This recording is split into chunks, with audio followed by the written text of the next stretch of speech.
Diana Spencer was born in Sandringham, England, July 1, 1961.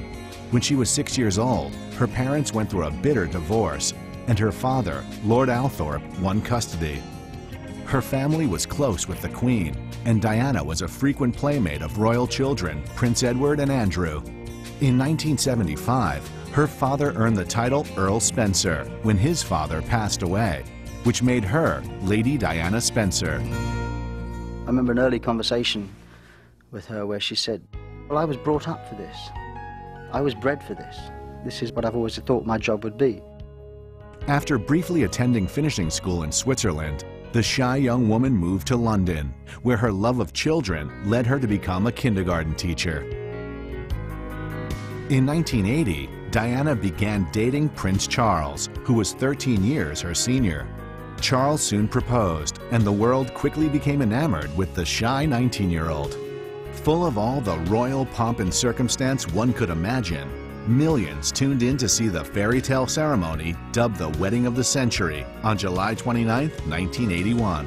Well, America has always had a fascination with royalty, and particularly British royalty. It has reached a peak with Princess Di and Prince Charles because they're young and attractive.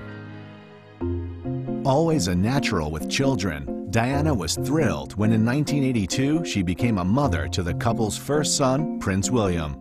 2 years later, another son, Prince Harry, arrived.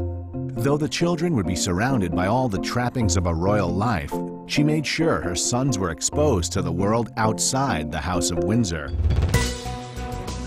Diana took on her role as princess with excitement and enthusiasm. It made her hugely popular with the public, if not with the royal family themselves. She really did connect to issues that transcended the traditional way in which English monarchs behaved. And people loved her for it. They loved her for her flaws, they loved her for her glamour, but they also loved her for her heart. By 1986, although the couple would still be seen publicly, they began to spend less and less time together. Rumors spread of infidelity on both sides, and Charles began seeing his former love interest, Camilla Parker Bowles. The press put Diana under media scrutiny few people could ever relate to. Her failing marriage, struggles with bulimia and depression were all played out in the public eye.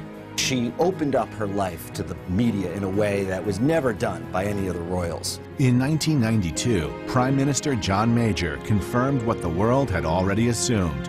The couple was separating. By 1996, they had officially divorced.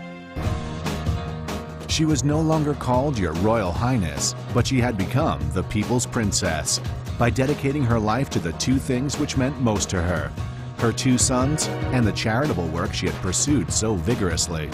She raised awareness about the dangers of anti-personnel landmines and the AIDS epidemic.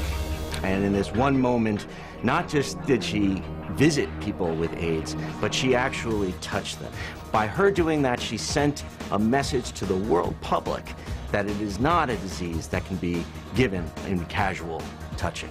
Every aspect of her life continued to make headlines, but the relentless hounding of the press finally went too far in Paris on August 31st, 1997. Her relationship to Egyptian playboy Dodi Al-Fayed ended tragically when the couple was killed in a car crash after they were chased at high speeds by the paparazzi. News of her death shocked the world. Thousands turned up for the funeral procession at Westminster Abbey. In 2007, her sons were joined by more than 60,000 people at Wembley Stadium to honor their mother's memory with a concert to raise money and awareness of the causes she lived for.